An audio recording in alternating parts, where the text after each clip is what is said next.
Sir ஒரு lottery ticket வித்த நீங்க எப்படி சார் ஐஏஎஸ் எக்ஸாம் பாஸ் பண்ணீங்க?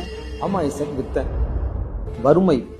வறுமை உங்களை விரட்டும் பொழுது, 3 வேளைக்குமே சாப்பாடு இல்லை என்று நினைக்கும் பொழுது, படித்த பள்ளி படிப்பை நீங்க தொடர்ந்து செய்ய முடியாது, கல்லூரியில் கால் வைக்க முடியாது என்று நினைக்கும் பொழுது லாட்டரி சீட்டு விற்கிறது தப்பே கிடையாது.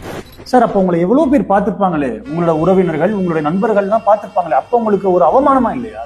அவமானமா தாங்க இருந்துச்சு. எல்லாருமே மனிதர்கள் தானே, அவமானம் இருந்துச்சு. இருந்தாலும் அந்த வறுமையை விரட்டுறதுக்கு வேற வழியே கிடையாது. அவமானம் இருந்துச்சு, பார்த்தாங்க, சிரிச்சாங்க. பள்ளி படிப்பில் படித்த நண்பர்களே என்னை பார்த்து சிரிச்சுட்டு இருந்தாங்க. அதன் பிறகு பார்க்கறதே கிடையாது.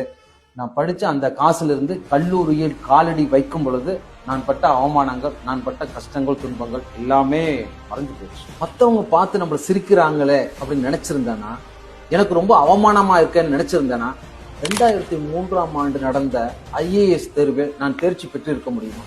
அதனாலதான் சொல்றேன்.